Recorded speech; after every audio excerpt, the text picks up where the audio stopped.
2017. Par contre, ça, on doit prier. J'ai vu la France rentrer en conflit avec la Russie. Bonjour Dimitri, bonjour à tous. Emmanuel Macron montre les muscles en cas d'agression russe. La riposte sera là et le coût sera très élevé. Sa mise en garde hier après son échange avec Olaf Scholz à Berlin. Mais Moscou ne tremble pas. Le Kremlin vient même d'entamer des manœuvres militaires en Crimée annexée aux portes de l'Ukraine. Ce matin à l'Elysée, Conseil de défense. Et cette question, William Molinier, la France s'apprête-t-elle à faire la guerre face à la Russie? A-t-elle les moyens surtout de faire cette guerre? La Russie a nié cesser de mener de nouvelles initiatives militaires près de la frontière ukrainienne. Les commentaires sont intervenus lors d'une conférence de presse tenue par le porte-parole du Kremlin, Dmitri Peskov. Plus tôt, un responsable français a déclaré que Vladimir Poutine, le président russe, avait promis de ne pas mener de nouvelles initiatives militaires près de l'Ukraine. Toutefois, le Kremlin a affirmé que cela n'était pas vrai.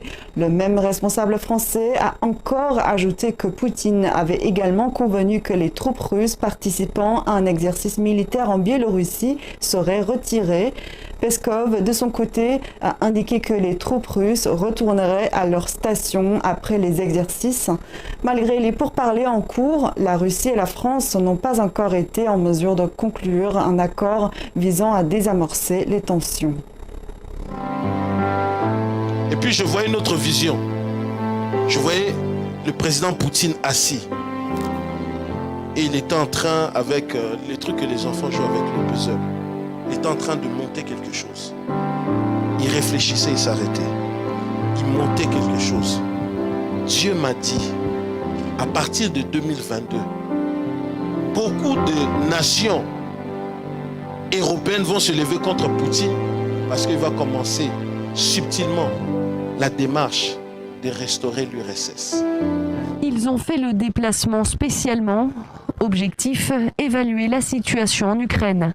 Réunis à Bruxelles, les chefs de la diplomatie des pays européens souhaitent une réponse ferme à toute intervention russe sur le territoire ukrainien. Le secrétaire d'État américain a participé virtuellement à cette réunion alors que les États-Unis ont décidé d'évacuer les familles des diplomates américains en Ukraine. Une décision jugée alarmiste par l'Union européenne. Bruxelles, de son côté, promet de répondre par des sanctions économiques massives à l'encontre de Moscou.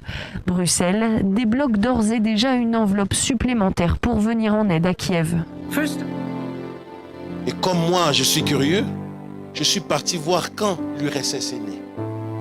Frères et sœurs, l'URSS est née le 22 décembre 1922. 100 ans après, cette pensée monte dans son esprit. Il y a une nation là qui va commencer déjà dès l'année prochaine. Vous allez voir, la France va venir s'opposer. Parce que cette nation-là est stratégique pour l'Europe. S'ils ont ça, l'URSS devient puissant en Europe. Au bord de la mer d'Azov, des Ukrainiens dans la crainte d'une attaque russe. Un scénario qu'ils ont déjà vécu. Cette femme se souvient très bien des roquettes lancées par les séparatistes pro-russes. C'était en 2015. Et si l'histoire se répétait? Mes papiers sont prêts pour le cas où il faudrait partir vite. Le reste, tout ce qui est matériel, ce n'est pas bien grave. Parce que cette nation-là est stratégique pour l'Europe.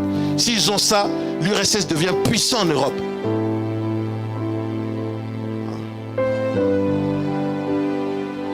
Et vous entendrez par cette action des bruits de guerre, comme on a entendu autrefois avec le président Hollande. Ce qui se passe aux frontières d'une Europe. On n'a pas envie que le continent européen devienne une terre de sang, comme disait l'écrivain américain Constantin Snyder.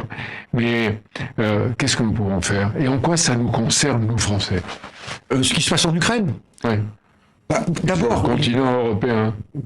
D'abord, vous avez tout à fait raison de dire. Nous, ce que je vais dire, je suis sûr que tous les jeunes auditeurs ne le comprendront pas parce qu'ils pensent que la guerre est impossible en Europe occidentale. Moi, je pense profondément, je suis né 8 ans après la Seconde Guerre mondiale, que la guerre est possible sur notre continent. Et nous l'avons vu d'ailleurs en Yougoslavie. Nous avons vu ce qui se passe à 2 heures d'avion de Paris. Eh bien, la guerre peut revenir. Nous avons construit l'Union européenne, qui est une manière de transférer les conflits des champs de bataille vers les corridors de Bruxelles, ce qui est infiniment plus pacifique. Mais il faut se méfier. Il y a en Europe, dans nos frontières, un tas de conflits qui peuvent revenir. Des conflits locaux, régionaux, ou des conflits généralisés sur l'Europe. Il faut dire quand ça commence, on sait pas où ça finit. Exactement, la Yougoslavie, ça a été 200 000 morts quand même. Hein. Et la Russie, elle est dans l'Europe. C'est le général de Gaulle qui disait de l'Atlantique à l'Oural. Évidemment que la Russie est un pays européen, c'est un pays avec lequel nous devons parler, mais comme on a entendu autrefois avec le président Hollande. Je vous ai dit, moi, je ne suis pas un pasteur ribobouri baba, hein, seulement. J'ai réfléchi. Et vous allez voir ça. Il m'a autorisé de dire le nom. L'Ukraine, grande source de tumulte l'année prochaine.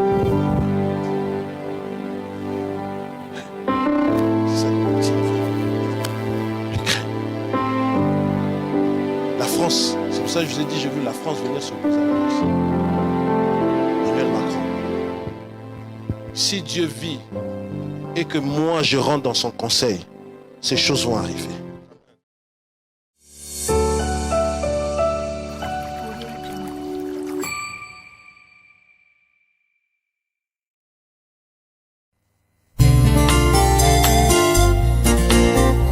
Merci Jésus-Christ, l'abattoir d'amour. Vraiment kondima kozoka pota pour la vie à moto. Eza la sauve, eza pambate. Naza na mbongo te, oya kosomba vie. Mbongo koto ya kosombelaka lipa eza pasi. Mbongo ya kobandaka kofuta mpona masumu na ngai. Alingaki ozwa ngo wabe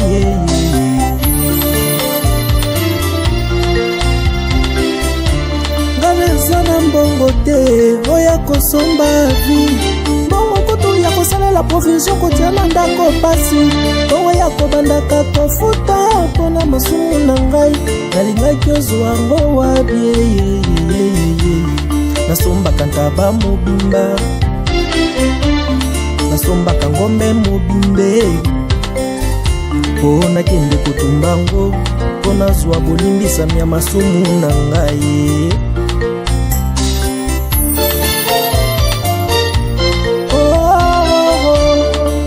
Mpona masumu na ngai nda yokufaki, mpo nazwa bolimbisami nda yokufaki. Merci mpona bolamu yosaleli ngai. Vraiment naza na mbongo te oya kosomba vi. Mbongo kutu ya kofutelaka klasi ya bana pasi. Mbongo ya kobandaka kofuta mpona masumu na ngai. Alingaki ozwa ngo wabie wabi alingaki ozwa ngo wabie. Bonsoir, cher révérend Fred Sita. Bonsoir, frère Avis. Bonsoir, révérend. Bonsoir, frère Cédric, que Dieu vous bénisse. Amen. Comment allez-vous, prophète? Ça va, grâce à Dieu, et vous?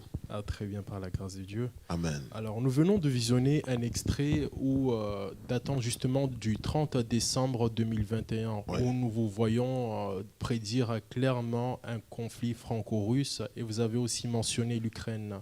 Oui. Comment pouvez-vous développer face à nous surtout ce détail-là, cette situation? Comment pourrais-je dire, j'étais en prière en fin d'année. Souvent, j'aime avoir un temps de prière parce que je prie pour les nations pour essayer de savoir quelles sont les choses qui vont se passer dans les nations. Et alors, je cherche à rentrer dans le conseil de Dieu pour prendre connaissance de ce qui va se passer dans les nations. Et Dieu a mis dans mon esprit, par ce qu'on appelle des visions, de pouvoir voir dans le futur ce qui allait se produire dans le monde. Et nous voyons justement que ce que vous avez prédit, c'est actuellement, dans l'actualité, on en parle beaucoup dans les médias, en 2022, en cette année 2022, Oui. ça, on en parle beaucoup. Donc, pouvez-vous nous dire en détail vraiment ce que vous avez vu et comment avez-vous su cela exactement? Alors, vous devez savoir que Amos, le chapitre 3, le verset 7, la Bible déclare que l'Éternel ne fait rien sans révéler ses secrets à ses serviteurs, les prophètes. Alors, en mon don de prophète, j'ai la capacité de pouvoir voir les choses qui vont arriver dans le futur pour pouvoir donner une orientation claire au peuple de Dieu, parce que Dieu ne laisse pas son peuple dans l'ignorance, même pas son peuple, mais l'humanité dans l'ignorance. C'est pourquoi il s'exprime pour pouvoir donner une orientation claire à la nation ou au peuple concerné. Vous venez de dire justement que vous avez un don de prophète, mais Oui. normalement, les prophètes, ce n'était pas seulement au temps biblique. C'est vrai qu'il y avait des prophètes au temps biblique, authentiques, qu'ils avaient prédit des grandes choses. Et c'est très rare de voir des types de prophètes comme ça qui prédisent des choses sur les nations et que ces choses arrivent. Mais je crois que la Bible nous déclare que Jésus-Christ est le même hier, aujourd'hui et pour toujours. Et s'il est le même, il parle jusqu'aujourd'hui, et pour parler, il doit passer par la bouche de son prophète. Alors moi, j'aimerais intervenir sur un point qui me tire le pin un peu. Oui. Vous aviez dit, on peut constater que vous êtes prophète. Oui. Mais qu'est-ce qu'un prophète? Alors, un prophète, c'est une personne qui est envoyée par Dieu, tout simplement pour que les gens comprennent sans rentrer dans des explications compliquées. Un prophète, c'est un messager de Dieu. C'est un porte-parole de Dieu. Dieu, on ne le voit pas, Dieu est esprit. Alors Dieu passe au travers du prophète pour pouvoir annoncer sa pensée et un message concernant le peuple, la nation, la personne qui est concernée. Donc, vous êtes autoproclamé prophète? Ou comment on se déclare prophète, on est prophète? Comment est-ce que ça se passe? Alors, déjà, on est prophète. La Bible dit à un prophète de la Bible qui s'appelle Jérémie, Dieu lui dit, avant même que tu sois né, je t'avais oint comme prophète. Et il avait cette particularité, c'est un prophète des nations. Vous verrez dans le livre de Jérémie, le prophète Jérémie a donné plusieurs prophéties sur les nations. Alors, il y a plusieurs types de prophètes, c'est tout un grand coup. Il y a des gens qui naissent prophètes, il y a des gens qui le deviennent, qui le découvrent plus tard. Et moi, par la grâce de Dieu, tout au long de mon enfance, on m'a appris ce que Dieu faisait au travers de moi. Et c'est ainsi que j'ai pris connaissance du prophète. On ne peut pas établir quelqu'un prophète. La Bible déclare dans le livre de Samuel, l'Éternel a été avec Samuel, dont il ne laissait aucune parole tomber à terre. Il grandissait dans la connaissance de Dan jusqu'à Beersheba. Toutes les nations, toutes les tribus d'Israël ont reconnu Samuel comme étant un prophète. On ne établit pas un prophète, on reconnaît un prophète par les caractéristiques prophétiques pour voir en lui, cette personne est un prophète. Ok, c'est bien noté. J'ai aussi compris que, en lisant la Bible aussi, parce que je la lis souvent, Oui. qu'on vérifie la véracité d'un prophète lorsqu'on aura vu l'existence ou la manifestation des choses qu'il a annoncées. Oui. Est-ce que vous avez déjà des prophéties que vous avez déjà annoncées qui se sont réalisées? Alors c'est Moïse qui le dit dans Deutéronome, le chapitre 18. Moïse il dit comment tu pourras reconnaître un prophète. Il dit lorsque un prophète aura prédit quelque chose et lorsque la chose sera accomplie, tu craindras ce prophète car certainement l'Éternel est avec lui. Alors, vous savez, je suis jeune d'apparence, mais ça fait presque 10 ans que je donne des prophéties et j'ai donné tellement des prophéties. Vraiment sans orgueil, je suis l'un des rares prophètes dans la francophonie qui avait annoncé que Trump allait être président. Vous savez, la campagne de Trump, tout autour de Trump, le racisme, tout ça. Je suis venu un prophète noir qui a annoncé que Trump allait être président. J'ai annoncé que Trump allait donner Jérusalem aux Israélites, chose qu'il a fait. j'ai annoncé les attentats, et j'ai annoncé tellement de choses que je ne pourrais pas vous dire toutes ces choses-là. Quasiment chaque année, pour ne pas abuser, chaque année Dieu me parle sur les nations. 2 fois je le rends public, 2 fois je ne le rends pas forcément public. Je le garde pour moi ou je le dis à l'entourage pour que nous puissions prier pour les nations afin que des choses tristes ou douloureuses n'arrivent pas sur la terre.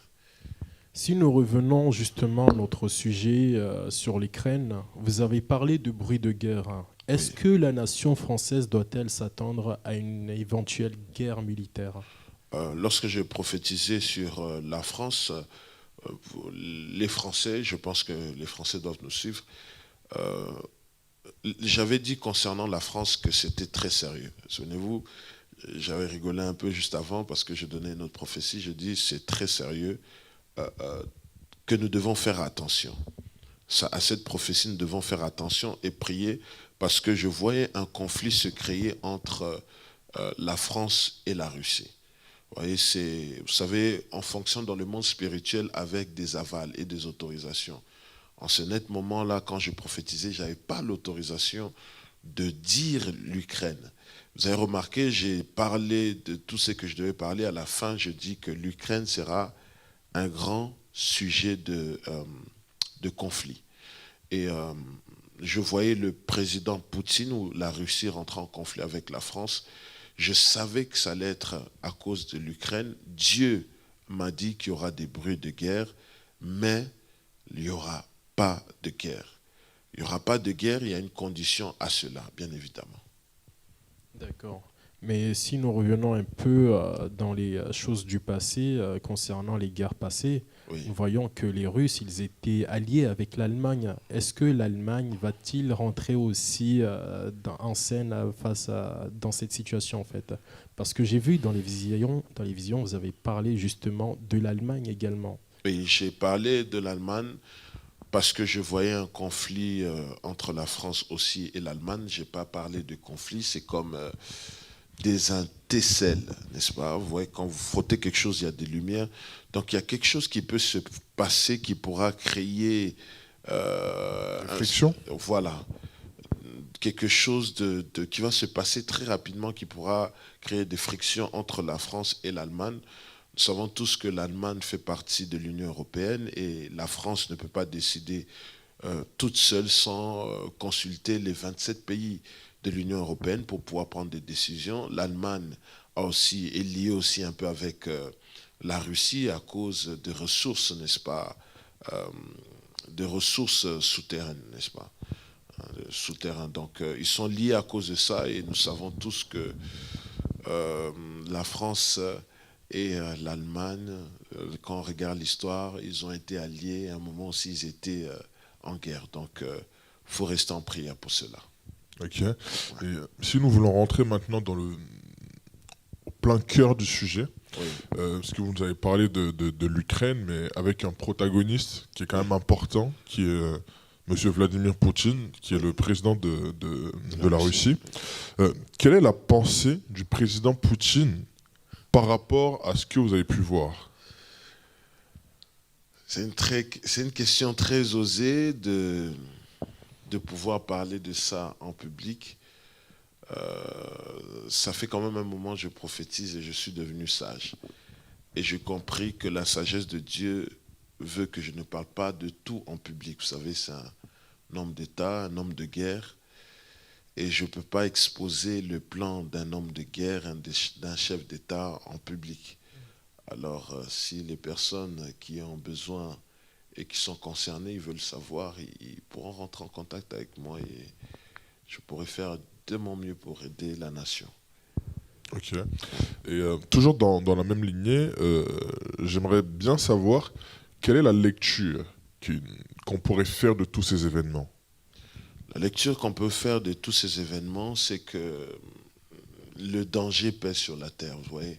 C'est pour ça que j'ai demandé à la petite église que nous sommes ici, à Lyon, de prier pour la nation française, premièrement, parce que la France ne pourra pas tenir devant l'ogre de Russie. de prier aussi pour les nations, n'est-ce pas? Pour que ce conflit ne puisse pas détruire le monde entier, parce que ça peut nous amener tout droit vers la Troisième Guerre mondiale.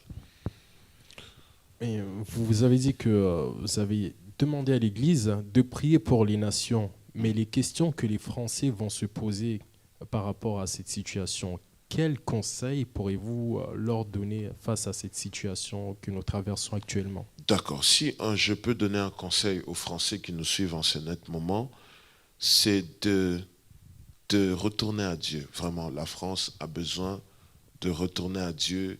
Il y a beaucoup de principes laïques. J'aimerais dire aux hommes d'État de ne pas combattre Dieu parce que ça n'arrangera pas les affaires pour eux. Et face à la Russie, cette grande puissance, c'est vrai que la France maintenant est devenue très incrédule, très fermée envers Dieu, tout ce qui concerne Dieu.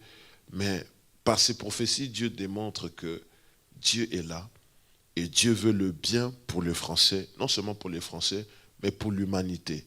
Et il y a une grande puissance dans la prière. Il y a un grand président des États-Unis, je ne sais pas si vous connaissez, Abraham Lincoln. Il y avait une période, il y avait une guerre, il a pris 3 jours de jeûne et prière afin que Dieu puisse donner la force à l'Amérique d'avoir la victoire. Après ce temps de prière, vous savez quoi? L'Amérique a eu la victoire. Je crois que par la prière, il y a des choses, même dans les nations, qui peuvent être changées. Alors je dis vraiment que Dieu veut commencer un travail de restauration de la foi dans la nation française. Et que les hommes politiques ne puissent pas s'opposer à cela, ne puissent pas combattre le Christ, sinon ça serait très terrible pour cette nation. Ok, merci prophète. Vous avez aussi parlé de l'URSS. Oui. Je sais que l'URSS, c'était le bloc soviétique, comme nous on a pu le connaître à l'école, dans différents livres d'histoire, et pour les personnes qui sont un peu plus âgées, qui l'ont vu de leurs propres yeux. Mais vous aviez dit qu'il se pourrait, il y a des chances que l'URSS puisse se reconstituer. Et aujourd'hui, en regardant les informations, nous avons pu voir qu'il y a certaines alliances qui sont en train de se tisser, notamment entre la Russie et certains pays de l'Est, qui faisaient notamment partie de ce qu'on appelait autrefois l'URSS ou le bloc soviétique. Dont par exemple la Biélorussie, qui aujourd'hui, avec la Russie ce soir, ont fait des essais militaires à la frontière ukrainienne, ce qui est quand même assez conflictuel vis-à-vis de la situation actuelle. Mais quelle est l'analyse qu'on peut faire de tout cela? Alors, je vous avais dit de la vision, je me souviens encore comme si je suis encore dans la vision, comme si j'étais encore dans la vision. Je vous avais dit que je voyais le président Poutine, dont j'ai beaucoup de respect, monter un puzzle. Et dans ce puzzle-là, je vous ai dit qu'il avait le projet de restaurer ou rebâtir cette grande Russie qui était l'URSS. Et en bâtissant l'URSS, il faut être très stratégique. N'est-ce pas? L'une des stratégies, c'est de prendre l'Ukraine. L'Ukraine, je vous avais dit, j'avais parlé même en parabole, j'ai dit, vous verrez le président Poutine, dès l'année 2022, chercher une nation qui est très stratégique pour l'Union européenne. Vous voyez, l'Union européenne s'est levée parce que c'est une nation stratégique. Et c'est vrai, la démarche qui est menée ici, c'est pour restaurer la Grande Russie. Alors permettez-moi de parler un peu des prophètes bibliques. Dans la prophétie concernant le temps de la fin, le temps eschatologique, il y a un prophète au nom de Daniel avait vu une statue, la statue de Nebuchadnezzar. Il a vu tous les empires qui allaient être manifestés dans les nations. Il a vu l'empire babylonien, l'empire médo-perse, les Grecs, les Romains. Et à la fin, il voit un empire qui est déchiré, n'est-ce pas? 5 pieds à gauche, 5 pieds à droite, mais c'est mélangé de l'argile et du fer. Donc, 2 éléments qui ne peuvent pas se marier. Donc, le communisme et le capitalisme. Vous devez savoir que la guerre de la fin des temps, ça serait dirigé par 2 nations que nous voyons qui sont en train de chauffer entre ces 2 nations, à savoir la Russie ou l'URSS et les États-Unis d'Amérique. Et j'honore aussi la mémoire de mon mentor, mon père spirituel, le prophète William Marion Branham, qui fut un grand prophète que la terre aussi avait connu, avec des grandes prophéties sur les nations. Il avait annoncé qu'il voyait que la Russie allait détruire les États-Unis. Donc toutes ces prophéties sont en course, en cherchant un moyen, une occasion que Dieu est en train de multiplier et créer pour que tout cela puisse s'accomplir. Donc voilà. Mais en voyant tous ces bruits de guerre, hein, est-ce là un signe de l'enlèvement de l'Église?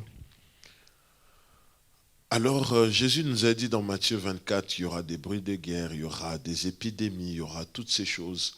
Vous devez savoir le signe que Jésus nous avait donné pour que l'Église soit en éveil ou en réveil, c'est le retour d'Israël. Jésus a dit, lorsque vous verrez le figuier qui a été maudit bourgeonner, sachez que le Fils de l'homme est à la porte. Donc, depuis que Israël est retourné dans sa patrie, cela est déjà un grand signe concernant l'enlèvement, parce que, à part l'enlèvement et la manifestation du Fils de Dieu bien avant, nous attendons juste la venue du Seigneur. Alors, encore une fois, il y a des bruits de tension, des nations qui portent des intérêts pour d'autres nations, Oui. Surtout ici dans l'Union européenne. Oui. Mais doit-on craindre une dislocation de l'Union européenne? Parce que, excusez-moi prophète, parce qu'on peut constater qu'aujourd'hui il y a de plus en plus de bruit qui se lève, disant avec des nations qui veulent sortir de l'Union européenne. On voit ce mouvement-là qui s'est passé avec l'Angleterre, Oui. qui a voulu sortir de l'UE, Exactement. le Brexit, ce qui se passe aussi aujourd'hui avec les prochaines élections présidentielles en France. Oui. Est-ce que l'on peut craindre véritablement une dislocation de l'Union européenne? Il y aura une dislocation de l'Union européenne. Oui, je vous confirme, il y aura une dislocation de l'Union européenne. Ça serait regroupé seulement vers les grandes puissances qui restent dans l'Union européenne, à savoir la France qui va essayer de s'attacher avec l'Allemagne et tous les restes de pays que vous connaissez, ils seront mis à l'écart. Mais là c'est un scoop que nous tenons. Là.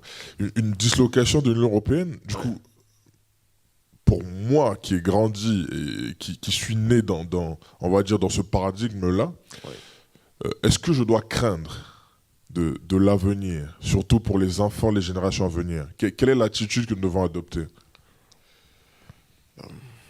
C'est très difficile de prédire un avenir glorieux pour demain, parce que malheureusement le monde va de pire en pire.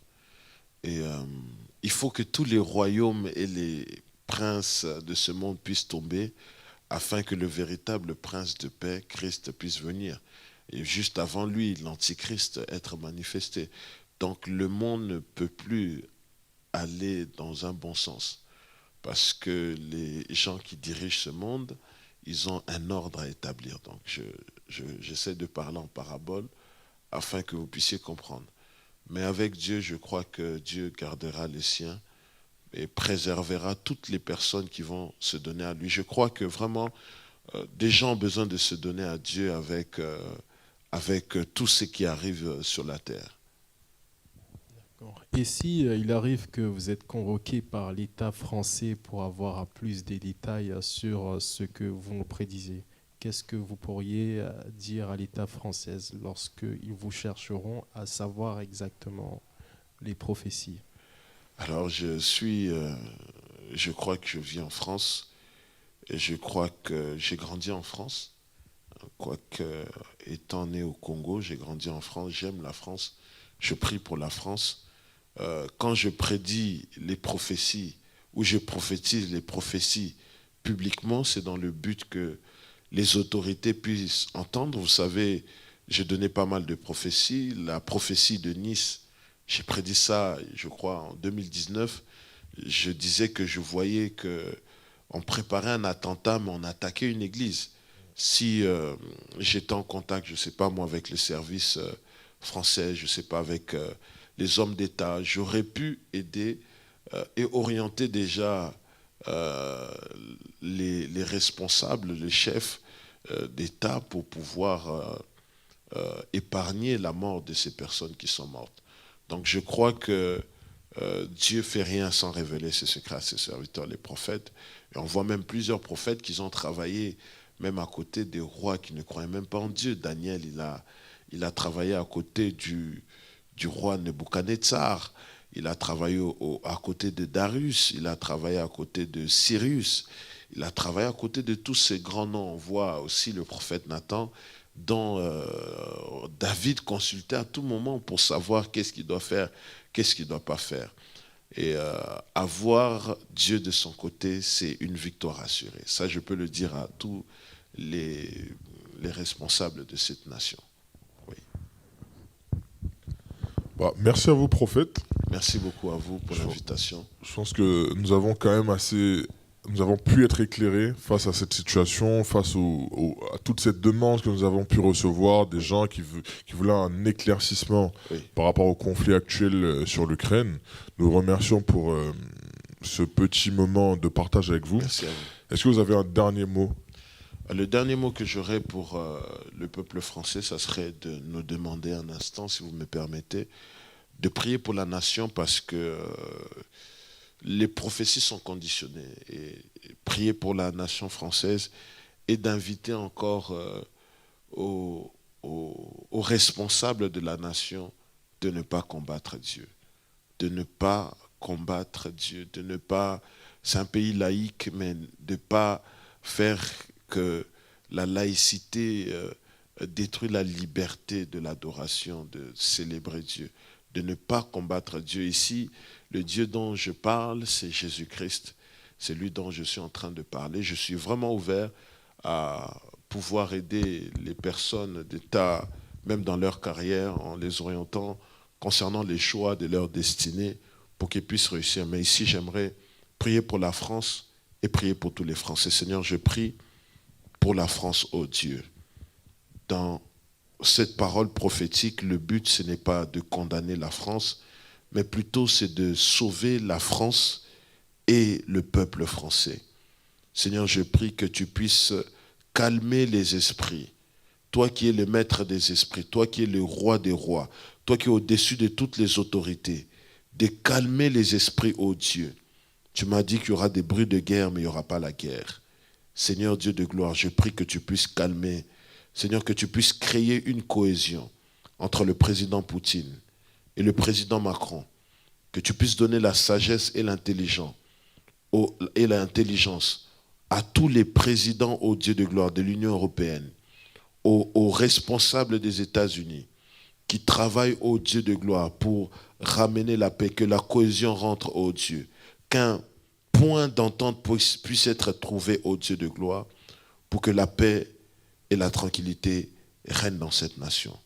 Au nom de Jésus-Christ, ton Fils bien-aimé, je t'ai ainsi prié, Père. Amen.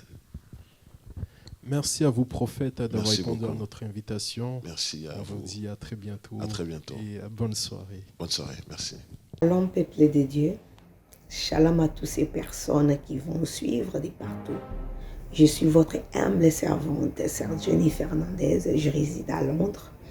Je vous invite tous à notre 3 samedis d'édification et de prière. Sur le thème, venez à moi, vous tous qui êtes fatigués et chargés.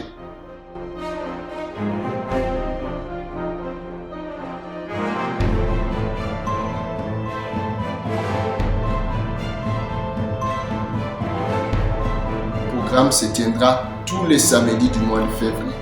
Retenez les dates, les samedis 12, 19 et 26 février à partir de 18h30, heure de Londres, ou 19h30, heure de Paris.